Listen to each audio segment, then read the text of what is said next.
बिस्मिल्लाहिर्रहमानिर्रहीम। अच्छा बच्चों, अब ये STA 301 का आपका स्प्रिंग 2025 का क्विज नंबर 1 है।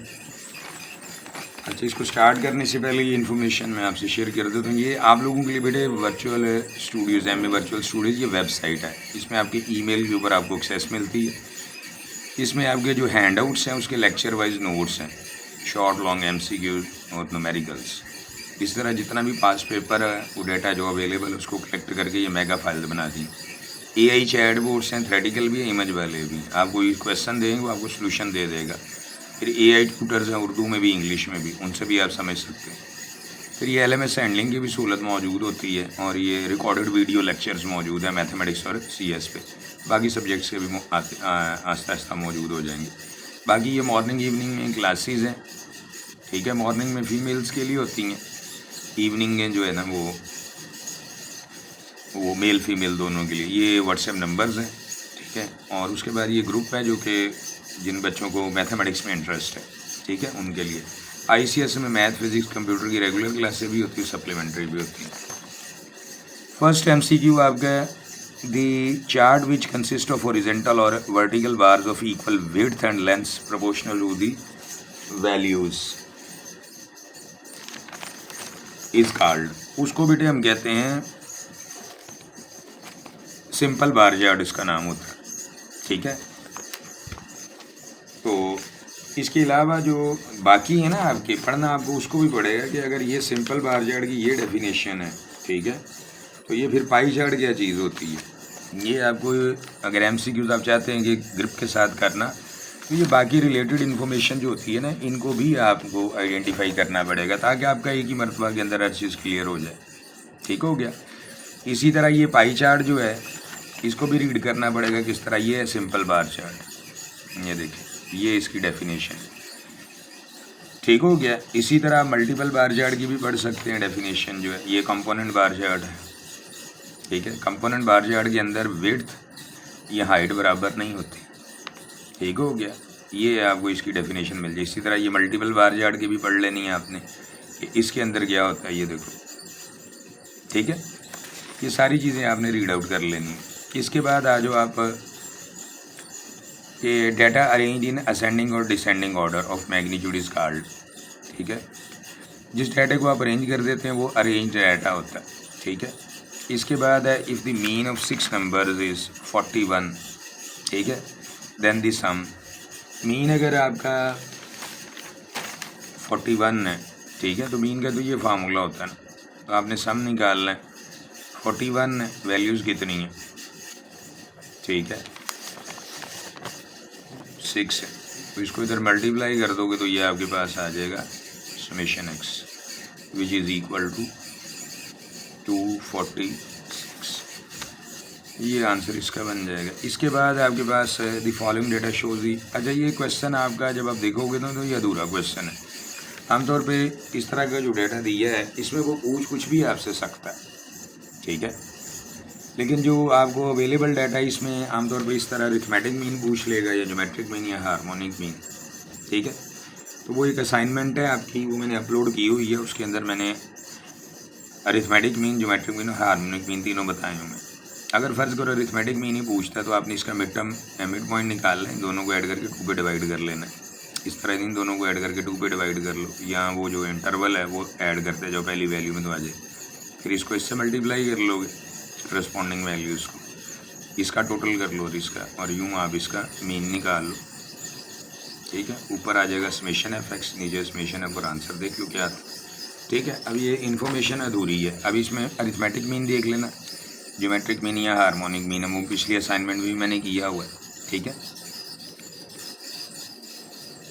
Which of the following best describe the primary goal of inferential statistics. Inferential statistics कहते हैं कि आपके पास आंसर इसका ये है कि to draw conclusion about population based on sample होता है। ये है, देखो, आपके यूनिवर्सिटी कैंपस के अंदर पढ़ने वाले स्टूडेंट्स 1000, आपको इनका एवरेज वेट चाहिए, लेकिन आपके पास टाइम कम है, तो आप इसमें से हर सेमेस्टर के फ़र्ज़ करो 10 बच्चे ले लेते हो, इसका आप एवरेज वेट निकाल लेते हो। एवरेज वेट से मुराद क्या है, 100 बच्चों में से हर एक की आप क्या करो, इनका वेट मेजर कर लो, फिर इन सब 100 वेट्स को ऐड कर लो और 100 पे डिवाइड कर लो, ठीक है। फ़र्ज़ करो वो 70 kg आ जाता है, ठीक है। तो इसी को आप अप्लाई कर दोगे इसके ऊपर, यानी आप क्या कहोगे कि ये जो 1000 स्टूडेंट है इसका एवरेज वेट भी कमोबेश इतना ही है। इतना एग्जैक्ट नहीं होता कभी भी। कमोबेश का मतलब क्या होता है, इससे कम भी हो सकता है, कुछ ज़्यादा भी हो सकता है, ठीक है। 5 किलो हो सकता है कम, हो 5 किलो ज़्यादा, वो मार्जिन ऑफ एरर आपको देना पड़ता है। इसके बाद आपके पास दी मॉड क्या होता है, ठीक है। डाटा के अंदर जो सबसे वैल्यूज़ रिपीट हो रही थी, मसलन इसके अंदर सबसे ज़्यादा कौन सी वैल्यू रिपीट हुई है, वो देख लो, 5 है सबसे ज़्यादा, ठीक है। अगर 2 वैल्यूज़ मतलब 5 की तादाद कितनी है, 1 2 3 मरतबा, तो इसलिए 5 की तादाद बाकी सबकी निस्बत ज़्यादा, तो इसलिए वो 5 हो जाएगा। अगर फ़र्ज़ करो 7 की भी होती तो वो 7 भी आप कर सकते हैं, 2 मॉड भी हो सकते हैं, 3 भी हो सकते हैं। और अगर सबकी वैल्यूज़ की तादाद बराबर है, मतलब लिखा यूँ होता है, ठीक है, तो फिर आप लिखते हो नो मोड, 0 ना लिख देना, फिर लिखा जाता है नो मोड, ठीक है। अगर 2 नंबर है जिनकी तादाद बराबर है तो फिर वो दोनों का आंसर में लिख देंगे, मतलब 5 में 7 भी अगर होता। The total observation which are below a certain value are known as, इसको कहते हैं क्यूमुलेटिव फ्रीक्वेंसी, ठीक है। क्योंकि क्यूमुलेटिव फ्रीक्वेंसी में जब आप बनाते हो ना तो करते क्या हो, ये फ्रीक्वेंसी है ना, इसके आगे क्यूमुलेटिव बनाओगे, वो लेक्चर्स में दिया हुआ है। तो पहली वैल्यू एज इट लिख लेते हो, फिर इसको इसमें ऐड कर देते हो, फिर इसको इसमें ऐड कर देते हो, फिर इसको इसमें ऐड करो, ये 4 लिखा हुआ है, फिर इसको इसमें ऐड कर देते हो, ठीक हो गया। तो ये शो किस चीज़ को कर रहा होता है, ठीक है। शो ये इस चीज़ को कर रहा होता है कि हाँ भाई आपकी ये जो क्लासेस हैं इसकी क्लास बाउंड्रीज हम बनाते हैं, ठीक है। तो आपके पास जो क्लास बाउंड्रीज होती हैं ना, उससे पीछे हमने देखना होता है। मसलन ये आपके पास क्या 4 2 है ना, इसका मतलब क्या है कि 4 से नीचे कितनी वैल्यूज़ हैं, 2 6 जो है उससे नीचे टोटल वैल्यूज़ कितनी पूरे डाटे में, यानी यहाँ पर और यहाँ पर वो 6 है। 8 से नीचे कितनी वैल्यूज़ हैं, जो वैल्यूज़ इधर आएंगी इधर आएंगी इधर आएंगी वो सारी, ये इसका मतलब होता है। 10 से नीचे कितनी है, जो वैल्यूज़ इधर आएंगी इधर इधर, ठीक है, वो ये तादाद आ रही है। इसी तरह 12 से नीचे जो इस क्लास में आएंगी या इन सारी क्लासेस में आएंगी वो 18 है, वो ये गया रहा असल में आपसे।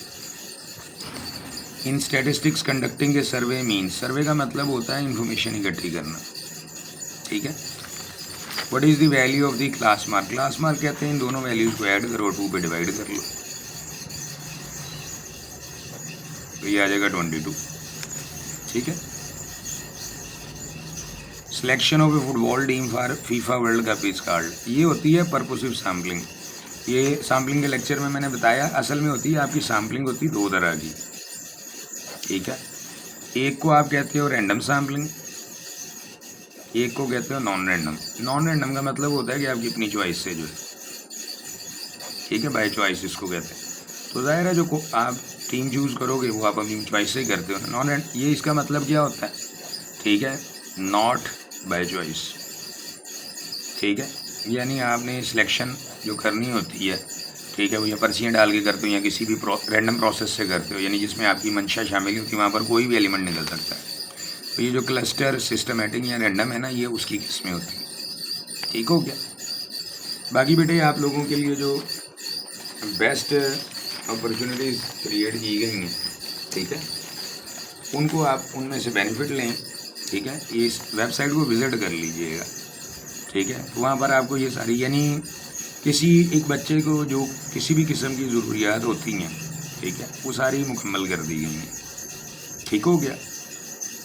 इसके अलावा भी अगर कोई रिक्वायरमेंट्स होती हैं वो भी बच्चा बता सकता तो वो भी फुलफ़िल की जा सकती, ठीक है। बाकी ये दोनों नंबर्स हैं। God bless you. अच्छा, ये आपको ना तमाम सब्जेक्ट्स जो है ना उसकी असाइनमेंट में मिलेगी, क्विज़ेस भी मिलेंगे, ठीक हो गया, चैनल के ऊपर, क्योंकि वर्कलोड बहुत ज़्यादा होता है, ठीक है।